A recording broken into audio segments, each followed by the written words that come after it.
ఓం శ్రీ సాయిరామ్. అందరికీ నమస్కారం. శ్రీ పాంచజన్యంకి స్వాగతం. భగవద్గీత 13వ అధ్యాయంలో ఉన్నాం మనం. క్షేత్రజ్ఞ విభాగ యోగము. ఈ అధ్యాయం ఆరంభం లోపల అర్జునుడు 6 ప్రశ్నలు వేసిండు. క్షేత్రం అంటే ఏంటి, క్షేత్రజ్ఞుడు అంటే ఎవరు, జ్ఞానం అంటే ఏంటి, జ్ఞేయం అంటే ఏంటి, అట్లాగే ప్రకృతి పురుషుల గురించి చెప్పమని అడిగాడు. కాబట్టి మొదటి 4 పదాల గురించి మనం తెలుసుకున్నాము. ఇప్పుడు ప్రకృతి పురుషుల గురించి పరమాత్ముడు చెప్తా ఉన్నాడు. 19వ శ్లోకంలోకి వెళ్ళబోతున్నాము. ప్రకృతిం పురుషం చైవ విద్యనాదీవు భావపి వికారాంశ్చ గుణాంశ్చైవ విద్ధి ప్రకృతి సంభవాన్. ఇక్కడ ప్రకృతి పురుషులు ఇద్దరు కూడా ఉభావపి అంటున్నాడు. అంటే రెండు కూడా విద్యనాది అనాది అని తెలుసుకో అర్జున అని చెప్పేసి చెప్తా ఉన్నాడు. అనాది అయినటువంటివి అంటే ఆది లేనటువంటివి రెండు కూడా. ప్రకృతి పురుషుడు కూడా ఆది లేనటువంటి వాళ్ళు. తర్వాత ఇది అర్థం చేసుకునేటప్పుడు పురుషుడు ఎవరైతే ఉన్నాడో అనాది అయినటువంటి వాడు, అట్లాగే అనంతుడు కూడా అంటే అంతం లేనటువంటి వాడు. కానీ ప్రకృతి మాత్రము అనాదియే కానీ అంతం ఉన్నటువంటిదిగా మనం అర్థం చేసుకోవాలి. కాబట్టి ఎక్కడ కూడా ప్రకృతి అనంతము అని చెప్పలేదు, అనాది అని చెప్పడం జరిగింది కానీ అనంతమైనది అని చెప్పలేదు. అట్లాగే ఇప్పుడు ఒక మనిషి బాగా నిద్రలో ఉన్నప్పుడు ఒక స్వప్నం వస్తుంది, అంటే కళ కన్నప్పుడు కళ ఎప్పుడు ఆరంభమైందో ఎట్టి పరిస్థితుల్లో ఆ మనిషికి తెలిసేటటువంటి అవకాశమే లేదు. కాబట్టి కానీ దానికి అంతం ఉంది. ఆ కళ ఎప్పుడు అంతమైపోతుంది అంటే ఆ మనిషికి మెలకువ రాగానే కళ అనేటటువంటిది అంతరించిపోతుంది. కాబట్టి ఈ ప్రకృతి అలాంటిది అనేటటువంటి భావనగా అర్థం చేసుకోవాలి. ఇది అనాది, ఎప్పుడు పుట్టిందో తెలియదు కానీ అంతమైతే ఉంది. ఎప్పుడైతే మనిషి అజ్ఞానంలోంచి బయటపడి జ్ఞానాన్ని పొందగలుగుతాడో ఆ క్షణంలో ఈ యొక్క ప్రకృతి యొక్క మోహంలోంచి బయటపడిపోతాడు, ప్రకృతి యొక్క బంధాల నుంచి బయటపడిపోతాడు అనేటటువంటి భావనగా అర్థం చేసుకోవాలి. తర్వాత వికారాంశ్చ గుణాంశ్చైవ విద్ధి ప్రకృతి సంభవాన్. వికారాలు ఏవైతే ఉన్నాయో ఇంద్రియ సంబంధితమైనటువంటి రాగద్వేషాలు, కామక్రోధాలు అన్నీ కూడా, అట్లాగే గుణాంశ్చైవ అంటున్నాడు. అంటే గుణాలు ఏవైతే ఉన్నాయో త్రిగుణాత్మకంగా చెప్తాం మనం. సాత్వికం, తర్వాత రాజస గుణము, అట్లాగే తమో గుణము, ఈ 3 గుణాలు ఇవన్నీ కూడా విద్ధి ప్రకృతి సంభవాన్, ప్రకృతి నుంచి పుట్టినటువంటివే అని చెప్తా ఉన్నాడు. అంటే ఇప్పుడు ఈ శ్లోకం లోపల ప్రకృతి పురుషుడు ఇద్దరు కూడా అనాది అయినటువంటి వాళ్ళని తెలుసుకో. అది తెలుసుకుంటూ ఈ యొక్క వికారాలు ఏవైతే ఉన్నాయో, గుణాలు ఏవైతే ఉన్నాయో అవి మాత్రం పురుషుడి నుంచి పుట్టినటువంటివి కావు, ప్రకృతి నుంచి మాత్రమే పుట్టినటువంటివి అనేటటువంటి భావనగా అర్థం చేసుకోవాలి. అయితే ఇక్కడ పురుషుడు అనేటువంటి పదం వచ్చింది కాబట్టి నెక్స్ట్ అంటే ఆ క్లారిటీ అనేది, పురుషుడు అంటే ఎవరు మరి అంటే ఒకటి ఆత్మ అని చెప్తాము. తర్వాత చాలా సందర్భాల లోపల ఇప్పుడు ఆత్మ, తర్వాత ప్రత్యేగాత్మ, పరమాత్మ, జీవాత్మ ఇలాంటి పదాలన్నీ ఉపయోగించినప్పుడు పురుషుడు ఇదంతా కూడా పరమాత్మ అనేటటువంటి భావనగా అర్థం చేసుకోవాలంటే భగవంతుడే. పురుషుడు అంటే పరమాత్ముడే అనేటటువంటి భావన కలిగి ఉండాలి. ఇప్పుడు ప్రకృతి వేరు, పురుషుడు వేరు. అంటే మొదట్లో సాంఖ్యయోగం మనం తెలుసుకునేటప్పుడు అనాత్మ వస్తువులన్నీ వదిలేస్తే ఉన్నటువంటి ఆత్మ వస్తువు ఏదైతే ఉందో అది పరమాత్మ అని చెప్పడం జరిగింది. కాబట్టి ఇప్పుడు దీన్ని బట్టి మనము ప్రకృతి అనేటటువంటిది పూర్తి అనాత్మ వస్తువులన్నీ ప్రకృతిగా భావించవచ్చు, అట్లాగే ఆత్మ అనేటటువంటిది పరమాత్మగా భావించవచ్చు. ఇప్పుడు పురుషుడు అనేటటువంటి పదం ఏదైతే ఉపయోగించడం జరిగిందో అది పరమాత్మగా భావించాలి. పురుషుడు అంటే పరమాత్ముడు అనే భావనతో ఈ యొక్క శ్లోకాల్లోకి ముందుకు వెళ్దాం. తర్వాత కార్యకరణ కర్తృత్వే హేతు ప్రకృతిరుచ్యతే పురుష సుఖ దుఃఖానాం భోక్తృత్వే హేతురుచ్యతే. కార్యకరణ కర్తృత్వే అంటున్నాడు. ఇప్పుడు కార్యములు కరణములు అని చెప్పడం జరిగింది. కార్యములు అంటే పంచమహాభూతాలని కార్యములు అంటారు. అట్లాగే ఇంద్రియ సంబంధితమైనటువంటి విషయాలు ఏవైతే ఉన్నాయో వాటిని కూడా ఈ యొక్క కార్యములుగా చెప్పడం జరిగింది. కాబట్టి పంచమహాభూతాలు, అట్లాగే శబ్దస్పర్శ రూపరస గంధములు ఏవైతే ఉన్నాయో తన్మాత్రలు, ఇవి ఈ 10ని కార్యములు అని చెప్పడం జరిగింది. అట్లాగే కరణములు అంటే 5 ఇంద్రియాలు, జ్ఞానేంద్రియాలు, అట్లాగే కర్మేంద్రియాలు, మనసు, బుద్ధి, అహంకారము, చిత్తము, ఇవి ఈ మొత్తం కూడా కరణములు అని. కాబట్టి ఇప్పుడు కార్యములు, కరణములు ఇవన్నీ కూడా హేతు ప్రకృతి రుచ్యతే అంటున్నాడు. అంటే ప్రకృతి నుంచి ఉద్భవించినటువంటివి. అంటే అక్కడ అనాత్మ వస్తువులు ఏదైతే చెప్పడం జరిగిందో అవన్నీ కూడా ప్రకృతి నుంచి పుట్టినటువంటివి అని స్పష్టంగా ఇక్కడ పరమాత్ముడు చెప్తా ఉన్నాడు, పురుష సుఖ దుఃఖానాం భోక్తృత్వే హేతురుచ్యతే. కానీ ఆ యొక్క కార్యకరణముల వల్ల ఉత్పన్నములైనటువంటి సుఖ దుఃఖాలు మొదలైనటువంటివన్నీ కూడా అనుభవిస్తూ ఉన్నట్టుగా, పురుషుడే అనుభవిస్తూ ఉన్నట్టుగా మనకి కనిపిస్తూ ఉన్నది. తర్వాత అంటే నిజానికి పురుషుడు నిర్గుణుడు, నిరాకారుడు అని చెప్పడం జరిగింది, అసక్తుడు. కాబట్టి ఏ కర్మలు అతన్ని అంటవు. కానీ ఇక్కడ సుఖ దుఃఖాలు పురుషుడే అనుభవిస్తున్నాడు అని చెప్పేసి చెప్తా ఉన్నారు. కాబట్టి ఈ భావనకి వివరణ అనేటటువంటిది నెక్స్ట్ శ్లోకంలో మనకి ఇవ్వడం జరిగింది. పురుష ప్రకృతిస్థో హి భుంక్తే ప్రకృతి జాన్ గుణాన్ కారణం గుణ సంగోస్య సదసద్యోని జన్మసు. ఇప్పుడు ప్రకృతి వల్ల పుట్టినటువంటి గుణాలు ఏవైతే ఉన్నాయో ఇవన్నీ కూడా పురుషుడి సాంగత్యం, అంటే ఈ యొక్క పురుషుడు ప్రకృతి సాంగత్యంలో ఉన్న కారణం చేత, ప్రకృతి యొక్కకి దగ్గరగా ఉన్న కారణం చేత, సామీప్యంలో ఉన్న కారణం చేత ఆ యొక్క లక్షణాలన్నింటినీ కూడా అనుభవిస్తున్నటువంటి వాడు పురుషుడుగానే కనిపిస్తూ ఉన్నది. కాబట్టి ఎప్పుడైతే ఇది అనుభవించేటటువంటి వాడు పురుషుడే అనేటటువంటి భావన కలిగి ఉంటుందో ఆ భావన కారణం చేత సదసద్యోని జన్మసు అంటున్నాడు. అంటే ప్రతి మనిషి ఆ యొక్క జన్మలకి కారణం, ఉత్తమ అధమ జన్మలు ఏవైతే ఉన్నాయో పొందుతూ ఉన్నారో ఆ జన్మలకి కారణం ఇదే. ఎలాంటి ఆ గుణాలు లేనటువంటి వాడు, ఎలాంటి ఆకారం లేనటువంటి వాడు, ఎలాంటి ఆసక్తి లేనటువంటి వాడైనటువంటి పురుషుడే సర్వము అనుభవిస్తున్నాడు అనేటటువంటి భావన ఏదైతే ఉన్నదో దాని వల్లనే ఈ యొక్క జన్మలు పొందుతూ ఈ యొక్క బంధం లోపల ఇరుక్కొని పోతున్నారు అనేటటువంటిది అర్థం చేసుకోవాలంటే ఇదంతా కూడా అజ్ఞానం. ఏదైతే ప్రకృతి సంబంధితమైనటువంటి ఈ యొక్క కార్యకరణములు ఉన్నాయో అవన్నీ ఇంటి వల్ల పుట్టేటటువంటి వికారాలన్నీ కూడా పురుషుడే అనుభవిస్తున్నట్లుగా భావించడం అనేటటువంటిది పూర్తి అజ్ఞానము అని చెప్పి పరమాత్ముడు చెప్తా ఉన్నాడు. ఆ కారణం చేతనే ఈ యొక్క జన్మలు పొందుతూ ఉన్నారని చెప్పేసి చెప్తున్నాడు. తర్వాత పరమాత్ముడు అంటే అసలు పరమాత్ముడి యొక్క లక్షణాలు ఏంటి? ఉపద్రష్టానుమంతా చ భర్త భోక్త మహేశ్వరః పరమాత్మేతి చాప్యుక్తో దేహేస్మిన్ పురుషః పరః. పరమాత్మేతి చాప్యుక్తో దేహేస్మిన్ పురుషః పరః. మొదట పరమాత్ముడు ఎలాంటి వాడు అంటే ఉపద్రష్ట, అతడు సాక్షిభూతుడు, కేవలం సాక్షి మాత్రమే, అన్నీ గమనిస్తూ ఉండేటటువంటి వాడే అనేటటువంటి భావన. కాబట్టి ఆయనను ఉపద్రష్ట అనడం జరిగింది. అనుమంతాచ అంటే అనుమతించేటటువంటి వాడు, సమ్మతించేటటువంటి వాడు అనేటటువంటి భావనగా చెప్పబడింది. తర్వాత భర్త భోక్త మహేశ్వరః. భర్త అంటే భరించేటటువంటి వాడు, ధరించేటటువంటి వాడు, పోషించేటటువంటి వాడు. కాబట్టి పరమాత్ముడిని భర్తగా చెప్పడం జరిగింది. భోక్త స్వీకరించేటటువంటి వాడు భోక్త. మహేశ్వరః ఈ యొక్క సకల సృష్టికి నియామకుడు కాబట్టి, శాసకుడు కాబట్టి, కర్త కాబట్టి ఆయన ఈశ్వరుడైండు. తర్వాత పరమాత్మేతి కాబట్టి ఆయన చిదానంద స్వరూపుడు, అందుకే పరమాత్మేతి అని చెప్పడం జరిగింది. దేహేస్మిన్ పురుషః పరః. ఇవన్నీ కలిగినటువంటి వాడు, ఈ దేహంలో ఉన్నటువంటి పురుషుడే పరమాత్ముడు అనేటటువంటి భావన కలిగి ఉంది. కాబట్టి ఇన్ని గుణాలు కలిగి ఉన్నటువంటి వాడు, ఆ దేహంలో ఉన్నటువంటి ఆత్మరూపంలో ఉన్నటువంటి వాడు, ఆ దేహంలో ఉన్నటువంటి అంటే పురుషుడు అని చెప్పబడుతున్నటువంటి వాడే నిజమైనటువంటి పరమాత్ముడు అనేటటువంటి భావనగా అర్థం చేసుకోవాలి.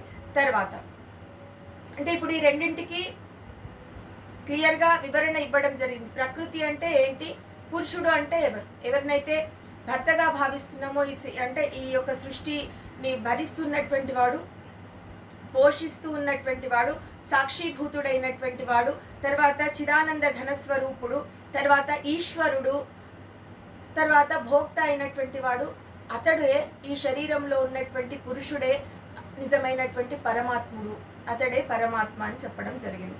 తర్వాత ఏవం వేత్తి పురుషం ప్రకృతించ గుణైః సహ సర్వథా వర్తమానోపి న స భూయోభిజాయతే.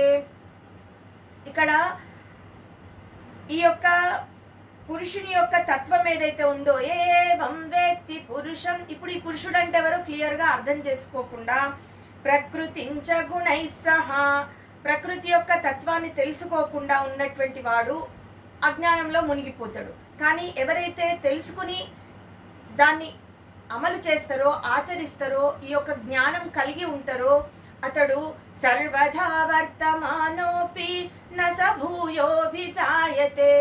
సర్వ కర్తవ్య కర్మలను ఆచరిస్తూ ఉన్నప్పటికీ కూడా మళ్ళీ పునర్జన్మ పొందడు అనేటటువంటి భావనగా చెప్పచ్చు. కాబట్టి ఈ యొక్క పురుషుడు ఎవరు అనేటటువంటి జ్ఞానం గనక కలిగి ఉంటే మళ్ళీ జన్మ పొందడు అనేది క్లియర్గా అర్థం చేసుకోవాలి మనము. అంటే పునరపి జననం పునరపి మరణం అని అంటూ ఉంటారు కదా. ఈ యొక్క జన్మ మృత్యు చక్రం లోపల పడి నలిగిపోకుండా ఉంటారు అని పరమాత్ముడు చెప్తున్నాడు. ఈ జ్ఞానం కలిగి ఉండాలి. ప్రకృతి ఏంటి, పురుషుడు ఏంటి అనేటటువంటి భావన. అంటే సమాజం లోపల సహజంగా మనం చాలా వింటుంటాం, ఈ సృష్టి అంతా కూడా ప్రకృతి పురుషుల సంగమంగా చెప్పబడింది. దాని యొక్క వివరణ పరమాత్ముడు ఇస్తూ ఉన్నాడు. తర్వాత నెక్స్ట్ గుణత్రయ విభాగం యోగంలోకి వెళ్ళిన తర్వాత మొదట్లో సృష్టి కార్యం గురించినటువంటి విషయాలు చెప్తా ఉన్నాడు. కాబట్టి సమస్త ఈ ప్రతి జీవి సృష్టికి కారణము ప్రకృతి పురుషులు. ఈ ఇద్దరి సంయోగం వల్లనే, ఇద్దరి యొక్క శక్తి వల్లనే ఈ యొక్క సృష్టి అనేటటువంటిది జరుగుతూ ఉన్నది అనేటటువంటి విషయం కూడా చెప్పడం జరిగింది. కాబట్టి ఈ జ్ఞానం కలిగి ఉండాలి. ఆ భావన ఇక్కడ చెప్తూ ఈ తత్వాన్ని, ఈ పరమాత్ముడి యొక్క జ్ఞానంని, ఈ యొక్క తత్వాన్ని అర్థం చేసుకునేటటువంటి వాళ్ళు ఎవరెవరు ఏ విధంగా అర్థం చేసుకుంటారు అని అంటే, ధ్యానేనాత్మని పశ్యంతి కేచిదాత్మానమాత్మనా అన్యే సాంఖ్యేన యోగేన కర్మయోగేన చాపరే. ధ్యానేనాత్మని పశ్యంతి కేచిదాత్మానమాత్మనా అంటున్నాడు. అంటే కొందరు సూక్ష్మ బుద్ధితో ధ్యాన యోగం లోపల ఈ యొక్క పరమాత్మ తత్వంని అర్థం చేసుకుంటారు. కొందరు సాంఖ్య యోగం ద్వారా అంటే జ్ఞాన యోగం ద్వారా అర్థం చేసుకుంటారు. కొందరు కర్మయోగం ద్వారా కర్తవ్య కర్మలను ఆచరిస్తూ ఈ యొక్క పరమాత్మ యొక్క తత్వాన్ని అర్థం చేసుకునేటటువంటి ప్రయత్నం చేస్తారు. కాబట్టి ఇప్పుడు ఈ యొక్క యోగం లోపల ధ్యాన యోగం లోపల భక్తి యోగం కూడా వచ్చేసింది. సూక్ష్మ బుద్ధితో పరమాత్ముడి అందే మనసు నిలపడం అనేటటువంటిది భక్తి యోగంలో భాగంగా చెప్పచ్చు. కాబట్టి ఇట్లా భక్తి యోగము, జ్ఞాన యోగము, కర్మయోగముల ద్వారా పరమాత్ముని తెలుసుకుంటారు. కొంతమంది ఒక్కొక్కరు వాళ్ళ శక్తిని బట్టి, వాళ్ళ విజ్ఞతని బట్టి ఆ యొక్క యోగాలని అభ్యసిస్తూ ఉంటారు, పరమాత్మని తెలుసుకునేటటువంటి ప్రయత్నం చేస్తారు అని చెప్పేసి చెప్తా ఉన్నాడు. కానీ ఎవరైతే ధ్యానం చేయలేరో, ఎవరైతే జ్ఞానం కలిగి ఉండరో, ఎవరికైతే కర్తృత్వ కర్మల గురించి తెలియదో, అంటే శాస్త్రం గురించినటువంటి విషయాలు తెలియదో అలాంటి వాళ్ళ సంగతి ఇక్కడ చెప్తా ఉన్నాడు.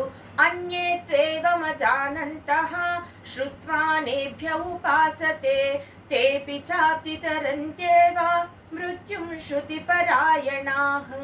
ఇప్పుడు అన్యులైనటువంటి వాళ్ళు కొందరు అజ్ఞానం కలిగినటువంటి వాళ్ళు, మేమేం చదువుకోలేదు, మాకు విద్య లేదు, ఇవన్నీ విషయాలు తెలిసేటటువంటి అవకాశం లేదు అని బాధపడాల్సినటువంటి అవసరం కూడా లేదు.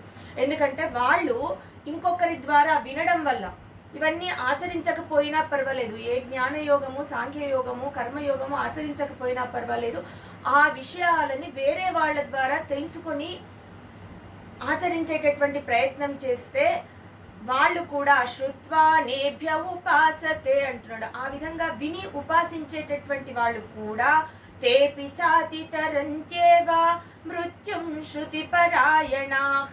కాబట్టి ఆ విధంగా విన్న వాళ్ళు కూడా ఈ యొక్క మృత్యులోంచి ఈ యొక్క జనన మరణ అంటే సంసారము అనేటటువంటి మృత్యు ముఖంలోంచి బయటపడిపోతారు అనేటటువంటి భావనగా చెప్తా ఉన్నాడు. తర్వాత యావత్ సంజాయతే కించిత్ సత్వం స్థావర జంగమం క్షేత్ర క్షేత్రజ్ఞ సంయోగాత్ తద్విద్ధి భరతర్షభ. ఇప్పుడు యావత్ సంజాయతే కించిత్ అంటే ఈ యొక్క ఉత్పన్నం ఏదైతే ఉందో, పుట్టుక ఏదైతే ఉందో అది పూర్తిగా సమస్త చర అచర జీవులు అని చెప్పేసి చెప్తా ఉన్నాడు. సత్వం స్థావర జంగమం అంటున్నాడు. అంటే ఈ యొక్క కదిలేటటువంటి కదలనటువంటి అంటే చర అచర జీవులన్నీ కూడా దేని వల్ల పుడుతున్నాయి అంటే క్షేత్ర క్షేత్రజ్ఞ సంయోగాత్ అంటున్నాడు. అంటే క్షేత్రము క్షేత్రజ్ఞుడి యొక్క సంయోగం వల్లనే పుడుతూ ఉన్నాయి అర్జున, ఇది అర్థం చేసుకో అని చెప్పేసి చెప్తా ఉన్నాడు. తర్వాత సమం సర్వేషు భూతేషు తిష్టంతం పరమేశ్వరం వినశ్యత్స్వ వినశ్యంతం యః పశ్యతి స పశ్యతి. ఇక్కడ సమస్త జీవుల లోపల అంటే ఇప్పుడు ఇక్కడే చెప్పిండు సమస్త చర అచర జీవుల యొక్క సృష్టికి బీజం అనేటటువంటిది పరమాత్ముడి వల్లనే పడింది. ఈ యొక్క క్షేత్రజ్ఞుల యొక్క సంయోగం వల్లనే కలిగింది అనేటటువంటి భావన చెప్తా ఉన్నాడు. కాబట్టి ఇక్కడ సర్వభూతములలో అనేటటువంటి భావనగా చెప్పొచ్చు. ఎందుకంటే చర అచర అన్ని జీవులు అని చెప్పిండు కాబట్టి సర్వభూతములలో కూడా పరమాత్ముడే ఉన్నాడు, ఆత్మరూపంలో స్థితుడై ఉన్నాడు అని చెప్తా ఉన్నాడు. వినశ్యత్స్వ వినశ్యంతం యః పశ్యతి స పశ్యతి. ఆ పరమాత్ముడు ఆ ఆత్మ ఎలాంటిది అంటే ఎప్పటికీ కూడా నాశనం లేనటువంటిది. వినశ్యత్స్వ వినశ్యంతం అంటే ఈ యొక్క దేహం నశించినా కూడా పరమ ఆత్మ అనేటటువంటిది నశించదు, ప్రకృతి నశించినా కూడా పురుషుడు అనేటటువంటి వాడు నశించడు అనేటటువంటి భావనగా అర్థం చేసుకోవాలి. వినశ్యత్స్వ వినశ్యంతం అవినశ్యంతం అంటున్నాడు. కాబట్టి ఇది నశించినా ఈ యొక్క పరమాత్ముడు నశించడు. ఈ జ్ఞానం కలిగి ఉండాలి. ఇది చూసినటువంటి వాడు, ఈ దృష్టికోణం కలిగినటువంటి వాడి చూపే నిజమైనటువంటి చూపు అంటున్నాడు. ఇది తెలుసుకున్నటువంటి వాడే నిజమైనటువంటి జ్ఞాని అంటున్నాడు. యః పశ్యతి స పశ్యతి. తర్వాత సమం పశ్యన్ హి సర్వత్ర సమవస్థితమీశ్వరం నహి నస్త్యాత్మనాత్మానం తతో యాతి పరాంగతిం. ఇక్కడ ఈ యొక్క పరమాత్ముడు సమవస్థితమీశ్వరం కాబట్టి పరమాత్ముడు సర్వత్రా ఈ భావన ఎప్పుడైతే కలుగుతుందో సకల జీవుల లోపల కూడా పరమాత్ముడే వర్తిస్తున్నాడు, ఆత్మరూపంలో స్థితుడై ఉన్నటువంటి వాడు పరమాత్ముడే అనేటటువంటి భావన కలిగి ఉంటుందో అలాంటి వాడు నహినస్త్యాత్మనాత్మానం అంటున్నాడు. అంటే తనని తాను ఆత్మహత్య చేసుకోడు అనేటటువంటి భావనగా చెప్పబడి, ఆత్మహత్య చేసుకోడు అంటే ఆత్మ గురించి జ్ఞానం లేనటువంటి వాడు తన ఆత్మని తను నాశనం చేసుకున్నటువంటి భావనగా భావించాలి. అంటే ఎవరైతే ఆత్మ జ్ఞానం కలిగి ఉండరో కాబట్టి అజ్ఞానంలో పడిపోతాడు, అధోగతి పాలైపోతాడు, తనని తాను నాశనం చేసుకున్నట్లే. కాబట్టి ఇక్కడ ఆత్మహత్యతో పోల్చి చెప్తా ఉన్నాడు, తనని తాను అంతం చేసుకోడు. ఎవరైతే ఈ జ్ఞానం కలిగినటువంటి వాళ్ళు ఉంటారో వాళ్ళు తనని తాను నష్టపరుచుకోరు, అలాంటి వాళ్ళే పరమాత్మని చేరుకోగలుగుతారు. తతో యాతి పరాంగతిం అంటున్నాడు. తర్వాత ప్రకృత్యైవ చ కర్మాణి క్రియమాణాని సర్వశః యః పశ్యతి తథాత్మానం అకర్తారం స పశ్యతి. ఇక్కడ ప్రకృత్యైవ చ కర్మాణి క్రియమాణాని సర్వశః అంటే ఈ యొక్క క్రియలైతే ఏవైతే ఉన్నాయో అన్ని విధంగా సకల కర్మలు కూడా ప్రకృతి ద్వారానే జరుగుతున్నాయి అనేటటువంటి భావన క్లియర్గా చాలా శ్లోకాల్లో మనకు అర్థమవుతుంది. అదే విషయం ఇక్కడ మళ్ళీ ఒకసారి చెప్తున్నాడు. సకల కర్మలన్నీ కూడా ప్రకృతి ద్వారానే జరుగుతున్నాయి. అట్లాగే యః పశ్యతి తథాత్మానం అకర్తారం స పశ్యతి. అది తెలుసుకుంటూనే వీటేవిటికి కూడా ఆత్మ కర్త కాడు అనేటటువంటి భావన అర్థం చేసుకోవాలి. కాబట్టి ఈ సృష్టిలో పుట్టేటటువంటి ప్రతి జీవి కూడా తను అనుభవిస్తున్నటువంటి దానికి కానీ తన జన్మలకి కానీ పరమాత్ముడు కారణం కాదు. ఏదైతే ఈ యొక్క గుణముల సంయోగం వల్ల వాటికి లోబడి అవే తనుగా భావించి వాటి లోపల కొట్టుకొని పోతూ మళ్ళీ మళ్ళీ జన్మలు పొందుతున్నాడు అని చెప్తున్నాడు. అది ఎలాంటి జన్మనన్నా కావచ్చు, కొన్ని సత్కర్మలు ఆచరించడం వల్ల ఉత్తమ జన్మ కావచ్చు, దుష్టకర్మలు ఆచరించడం వల్ల ఈ యొక్క అధమ జన్మ కావచ్చు, ఇలాంటివి పొందుతూ ఉన్నాడు. కానీ నిజానికి పరమాత్ముడు దేనికి కర్త కాడు. మిగిలినటువంటి ఈ యొక్క అన్ని కార్యములకు కూడా ప్రకృతియే కారణం అని చెప్పేసి చెప్తా ఉన్నాడు.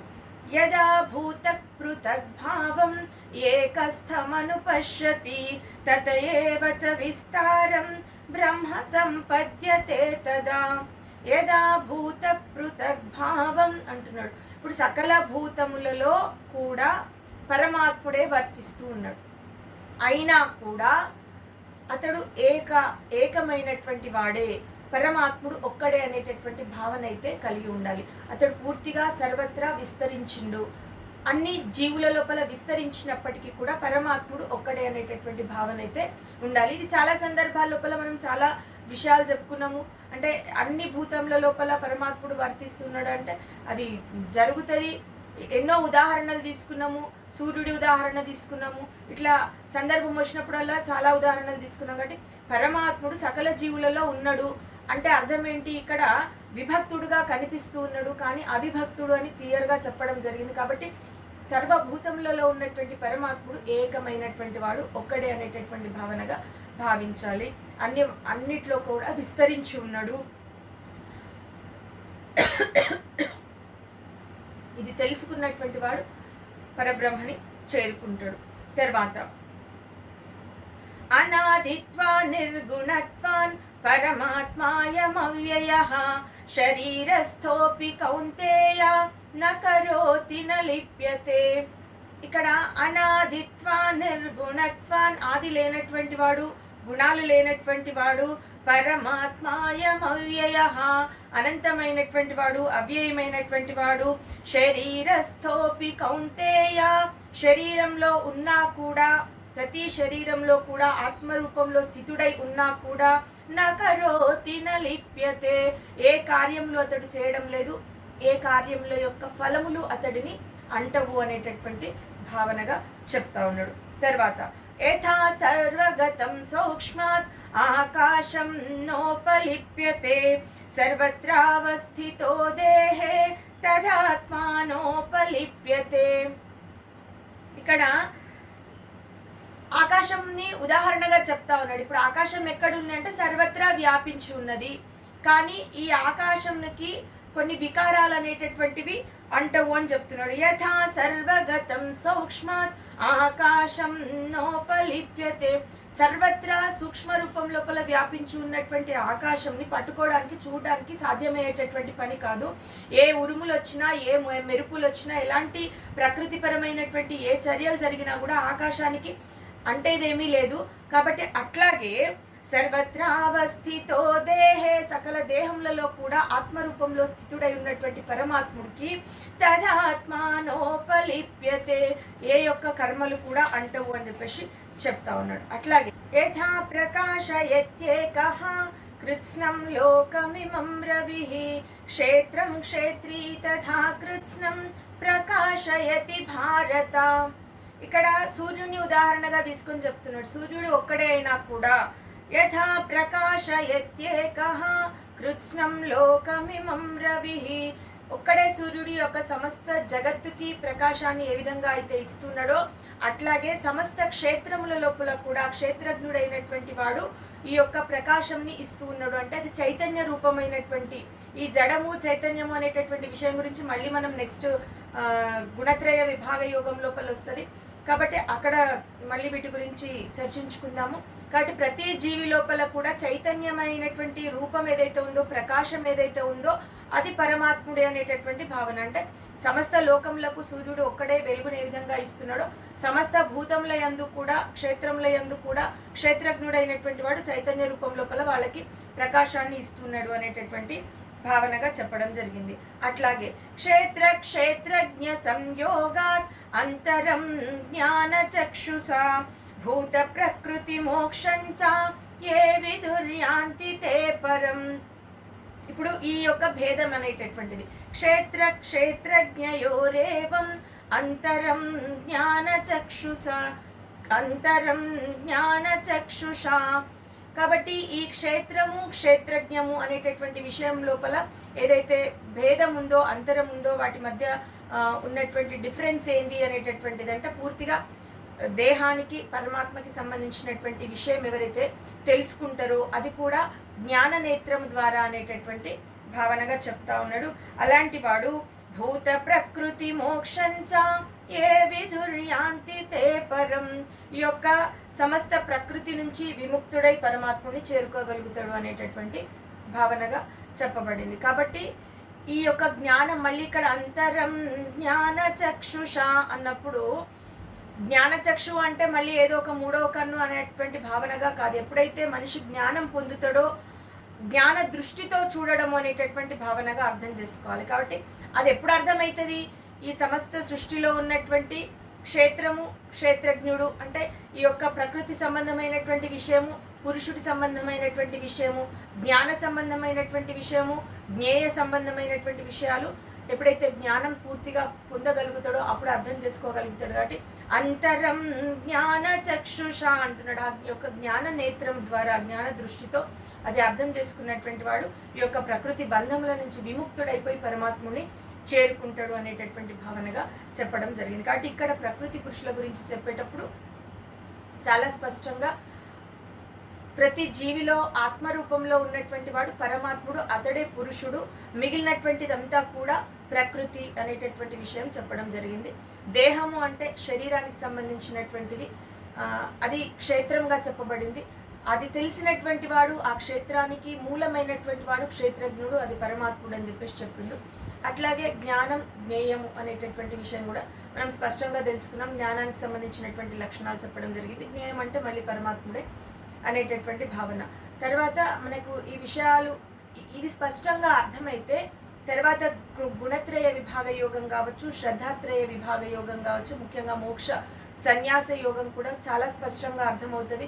ఎందుకంటే ఏవైతే గుణాలు కలిగి ఉన్నారో ప్రతి జీవి సాత్వికమా, రాజసమా, తామసమా, ఎలాంటి భోజనం చేస్తున్నారు, ఎలాంటి నిద్రిస్తూ ఉన్నారు, ఎలాంటి శ్రద్ధ కలిగి ఉన్నారు, ఎలాంటి భక్తి కలిగి ఉన్నారు, ఎలాంటి దానం చేస్తున్నారు, ఎలాంటి తపస్సు చేస్తున్నారు, ఎలాంటి కర్మలు చేస్తున్నారు, ప్రతి ఒక్క విషయం కూడా పరమాత్ముడు చాలా స్పష్టంగా చెప్పడం జరిగింది. కాబట్టి అవన్నీ అర్థం చేసుకోవాలంటే ముందుగా పరమాత్ముడు ఎవరు, ప్రకృతి ఏంటి, ఆ తత్వం ఏంటి, దీని గురించి కూడా ఈ యొక్క ప్రతి జీవి ఉత్పన్నం ఏదైతే ఉందో అది ప్రకృతి పురుషుల యొక్క సంగమంగా చెప్పబడుతుంది. సహజంగా అందుకే పరమాత్ముడు శివుడు అర్ధనారీశ్వర రూపంగా వర్ణించి చెప్పడం జరిగింది. ప్రకృతి అమ్మవారిగా, పురుషుడు ఈశ్వరుడిగా చెప్పడం జరిగింది. ఈ యొక్క సమస్త సృష్టి కార్యానికి బీజం ఎవరు, తర్వాత మాతృస్థానం ఎవరిది అనేటటువంటి విషయం కూడా మళ్ళీ మనకి గుణత్రయ విభాగ యోగం లోపల చెప్పబడింది. 14వ అధ్యాయంలోకి వెళ్ళబోతున్నాం మనం, గుణత్రయ విభాగ యోగంలోకి. అది నెక్స్ట్ ఎపిసోడ్లో చూద్దాం. ఈ ఛానల్ కనుక మీకు నచ్చినట్లయితే లైక్ చేయండి, షేర్ చేయండి, సబ్స్క్రైబ్ చేయండి. ధన్యవాదములు.